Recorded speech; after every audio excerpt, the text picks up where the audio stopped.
Samajwadi party प्रमुख अखिलेश यादव ने पत्रकार वार्ता में कहा कि शंकराचार्य कई दिनों तक धरने पर बैठे रहे।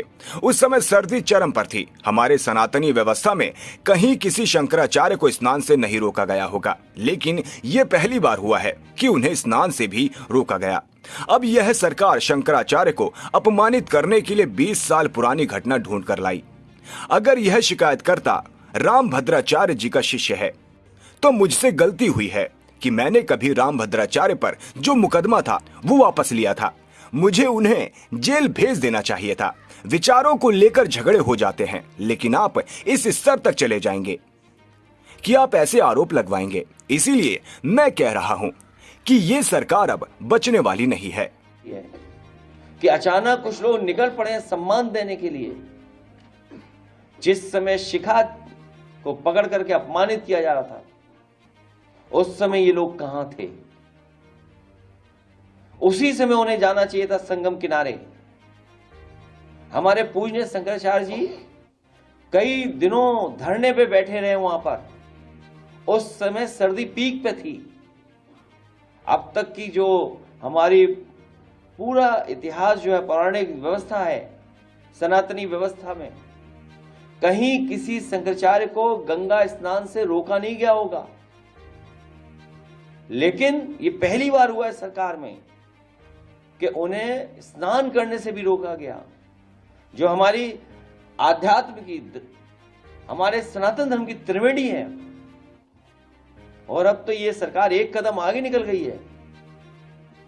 ये लगता है कभी अंधेरे में या रात में फिल्म देखते हैं 20 साल बाद।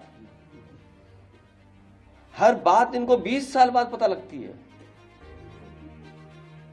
हमारा जो एक पैनलिस्ट था, उसकी 20 साल पुरानी घटना, शंकराचार्य जी को बताओ अपमानित करने के लिए कहां से ढूंढ के लाए, किसको ढूंढ के लाए?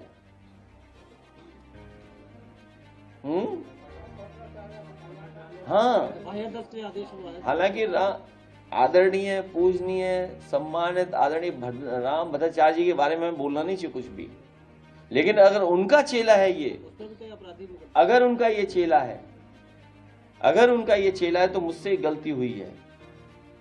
हमने कभी आदरणीय पूजनीय रामभद्राचार्य जी पर 420 का मुकदमा था, वो वापस लिया था। मुझे उन्हें जेल भेज देना चाहिए था। और ये बात गलत हो तो बताइए, आप किसी से पूछ लीजिए आप। हमारे बगल में बैठे वाइस चांसलर साहब। तो ठीक है, कभी कभी विचारों को लेकर के कुछ झगड़े हो जाते हैं, लेकिन आप इस सीमा पर चले जाएंगे कि आप आरोप लगा करके इस तरह का घटिया आरोप लगवाएंगे आप। इसीलिए मैं कह रहा हूं कि ये सरकार बचने वाली नहीं है। प्रधानमंत्री नरेंद्र मोदी ने करीब 12,930 करोड़ रुपए की परियोजनाओं का उद्घाटन और लोकार्पण किया। वह भारत के पहले नमो भारत RRTS और संपूर्ण दिल्ली मेरठ नमो भारत कॉरिडोर देश को समर्पित किया। इस दौरान कार्यक्रम को संबोधित करते हुए प्रधानमंत्री मोदी ने कांग्रेस पर निशाना साधा। उन्होंने कहा कि कांग्रेस के नेताओं को मोदी से नफरत है। ये मेरी कब्र खोदना चाहते हैं। मेरी मां को गाली देने से इन्हें कोई परहेज नहीं है। उन्हें भाजपा NDA से विरोध है, लेकिन कांग्रेस को याद रखना चाहिए था कि AI ग्लोबल समिट ये भाजपा का समारोह नहीं था और न ही भाजपा का कोई नेता वहां मौजूद था। ये देश के सम्मान का कार्यक्रम था, लेकिन कांग्रेस ने परसों सारी मर्यादाएं तोड़ दी।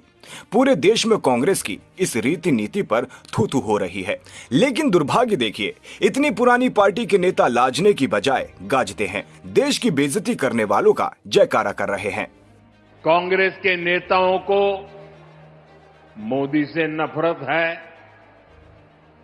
ये लोग मेरी कब्र खोदना चाहते हैं। मेरी मां को गाली देने से भी उनको कोई परहेज नहीं है। उन्हें भाजपा से विरोध है, उन्हें NDA से विरोध है। ठीक है, आपकी राजनीति में यही करना जरूरी है, चलो भाई समझ सकते हैं, हम इसको भी सहन कर लेंगे। लेकिन कांग्रेस को याद रखना चाहिए था कि एआई ग्लोबल समिट ये बीजेपी का समारोह नहीं था और न ही उस समय बीजेपी का कोई नेता वहां मौजूद था। ये देश का कार्यक्रम था, देश के सम्मान का कार्यक्रम था, देश के लोगों के पसीने से। लेकिन कांग्रेस ने परसों सारी मर्यादाएं तोड़ दी और पूरा देश कांग्रेस की इस रीति नीति पर थू थू हो रही है। लेकिन दुर्भाग्य देखिए, इतनी पुरानी पार्टी के नेता लाजने के बजाय गाजते हैं, बेशर्मी के साथ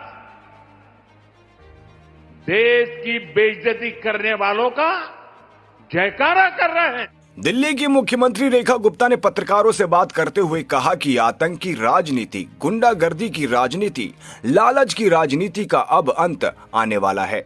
इस बार का चुनाव बंगाल में बदलाव लेकर आएगा। जिस तरह से जनता यहां प्रताड़ित है, बहन बेटियों के मान सम्मान दांव पर लगे रहते हैं, उन सब को देखते हुए जनता ने मन बना लिया है कि इस बार बंगाल में पूरी तरह से ममता बनर्जी की विदाई तय है।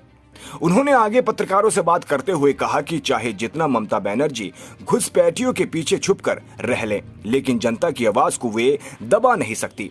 जनता ने तय कर लिया है कि बदलाव निश्चित है। आतंक की राजनीति का, गुंडागर्दी की राजनीति का, लोभ लालच की राजनीति का अब अंत आने वाला है। इस बार का चुनाव बदलाव लेकर के आएगा बंगाल में। और जिस तरीके से यहाँ पे जनता प्रताड़ित है, जिस तरीके से बहन बेटियों के मान सम्मान रोजाना यहाँ दाव पे लगे रहते हैं, जिस तरीके से यहाँ की जनता को लूटा खसोटा जाता है, लोगों के घर जला दिए जाते हैं और कैसे प्रशासन द्वारा जनता को कुचला जाता है, उन सब को देखते हुए यहाँ जनता ने पूरी तरीके से मन बना लिया है कि इस बार बंगाल में पूरी तरीके से ममता बनर्जी जी की विदाई तय है। और ममता बनर्जी जी घुसपैठियों के पीछे छिप छिप के रह लें, परंतु जनता की आवाज को वो दबा नहीं सकती। जनता ने तय किया है, बदलाव निश्चित है। भाजपा सांसद सुधांशु त्रिवेदी ने पत्रकार वार्ता में कहा कि आप सभी ने देखा कि विश्व एआई शिखर सम्मेलन में जहां भारत की बुद्धिमत्ता, तकनीकी कुशलता और हमारी युवा शक्ति की श्रेष्ठता का एक बड़ा उच्च कोटि का प्रदर्शन हुआ, तो वहीं कांग्रेस की निम्नता और नग्नता का एक बहुत कुटिलतापूर्ण प्रदर्शन देखने को मिला। अभी तक पूरा देश इस विषय को लेकर न केवल क्षुब्ध है बल्कि आक्रोशित भी है और अब कांग्रेस पार्टी के गठबंधन सहयोगियों की तरफ से भी इस विषय को लेकर आपत्ति की गई। आप सभी ने देखा कि विश्व एआई शिखर सम्मेलन में जहां भारत की बुद्धिमत्ता, तकनीकी कुशलता और हमारी युवा शक्ति की श्रेष्ठता का एक बड़ा उच्च कोटि का प्रदर्शन हुआ, तो वहीं कांग्रेस की निम्नता और नग्नता का बहुत कुटिलतापूर्ण प्रदर्शन देखने को मिला। अभी तक पूरा देश इस विषय को लेकर न सिर्फ क्षुब्ध है बल्कि आक्रोशित भी है और अब कांग्रेस पार्टी के गठबंधन सहयोगियों की तरफ से भी इस विषय को लेकर आपत्ति की गई। यही नहीं, अब कांग्रेस पार्टी की तरफ से स्वर उठना शुरू हुआ है कि इस ढंग के अंतर्राष्ट्रीय आयोजनों में गरिमापूर्ण आचरण की अपेक्षा होती है, उसमें इस ढंग का हल्का, छिछोरा और नग्नता का आचरण करना निहायत निंदनीय है। कांग्रेस पार्टी को यह समझना चाहिए कि वो जिस विचारों के हिसाब से चल रहे हैं, जनता तो उनको नकार रही है, गठबंधन सहयोगी भी नकार रहे हैं। अब उनके पार्टी के अंदर के वरिष्ठ और पुराने नेता भी अब नकार रहे हैं और जनता पूरी तरीके से धिक्कार रही है।